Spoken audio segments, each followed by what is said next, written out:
Afternoon. I'm Arabella Santiago here at the SOCAP10 Dynamic Dialogue Lounge with JustGood.tv, and we're here with Ann Wizer from the XS Foundation. And Ann, this is the second time she's been here with us to talk about her amazing work in the Philippines. And Ann, thank you for being the lovely energy that you are.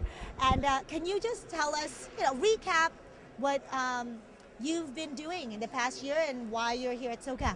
Wonderful. Well, I've been here with XSProject for 2 years now. This is our second time.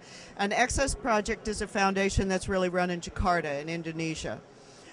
We work with trash pickers. We reuse only waste. And as an artist, I design programs and products to reuse the waste, to maximize employment, to build skills, and to pluck the waste straight out of the waste stream before it gets to landfill. So last year we were delighted to be able to provide the conference bag for the whole conference, and this year we've made laptop sleeves from used car seats, which actually represents a huge stride for us because previously we were working with all post-consumer waste, packaging, and now we're working more towards using up corporate waste. So to be able to work with corporates in, as a service to reduce their waste and make new products out of it is tremendous. We're actually finding that we can impact corporate behavior. Wow, I mean, that's a really great step, and I know that that also reduces the amount of time and also materials to clean, right? And so because it's coming right from the corporations and you already have this material. Yeah. And how have you grown as a person and organization since the last time we saw you? Well, that's an interesting question. There's always a front, back, and a sidestep thing when you're trying to grow a project like this. There are always three kinds of goals: the short term, the mid-term, and the long term. But I think overall, the long-term goal, I'm really able to see it. I'm really able to see it. Before it was just in my dreams, in my wild dreams. I'm going to impact corporate behavior, and it's actually working. The time is right now. And I had tried these things many times in the past when I first started this project 9 years ago. But it wasn't right then. People were not ready.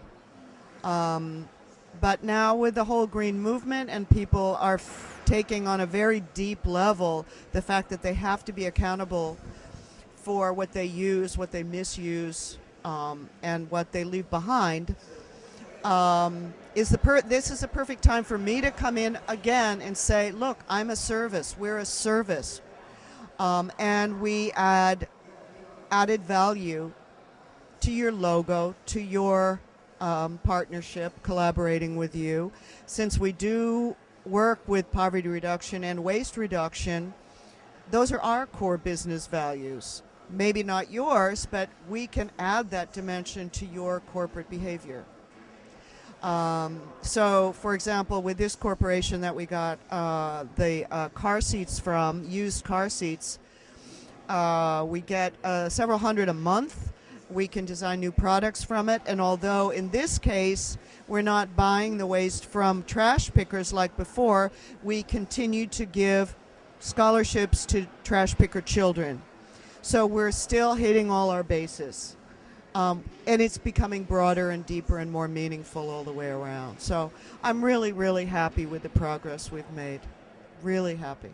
And isn't it interesting that because you're a social innovator, that sometimes the world has to catch up to your innovation because they're not ready yet? And how do you stick it out when perhaps you had, this great idea and this sort of mission to do something about really big issues?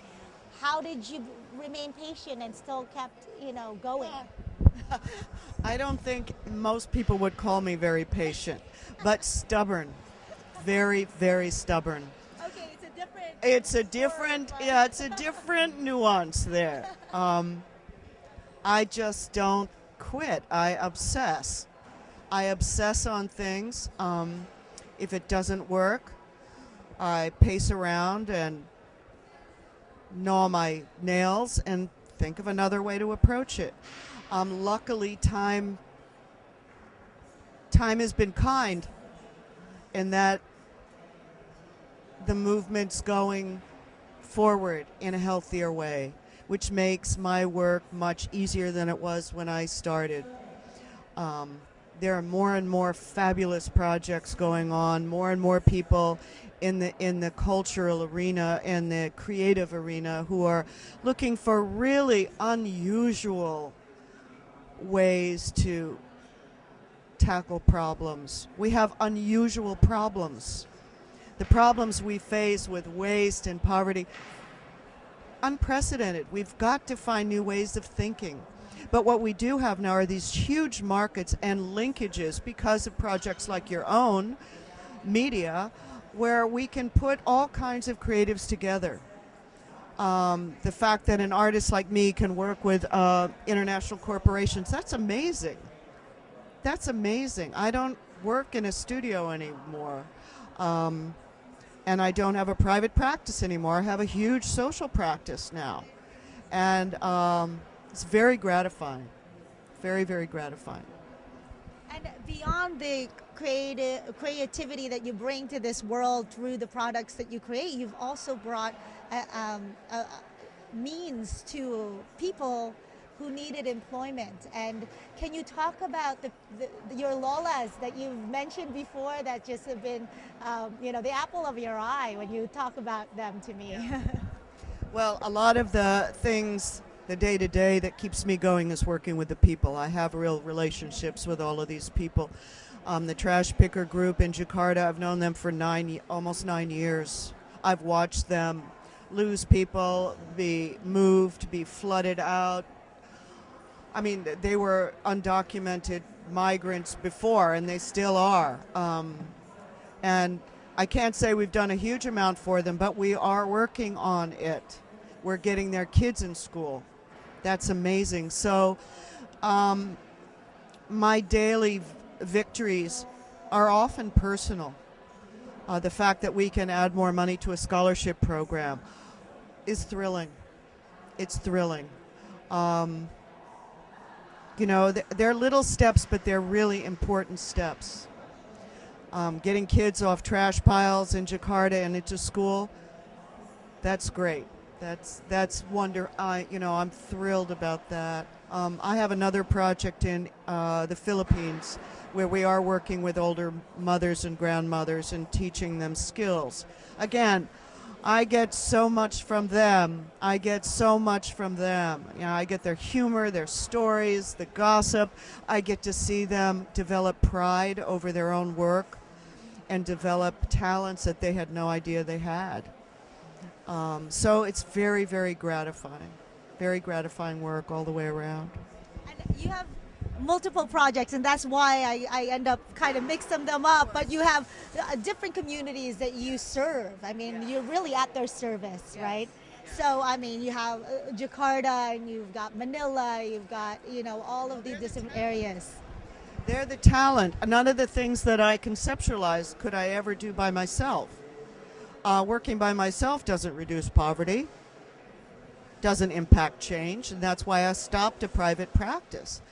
I just feel like I can be much more of value and stretch mind, heart, in every direction by working directly with people.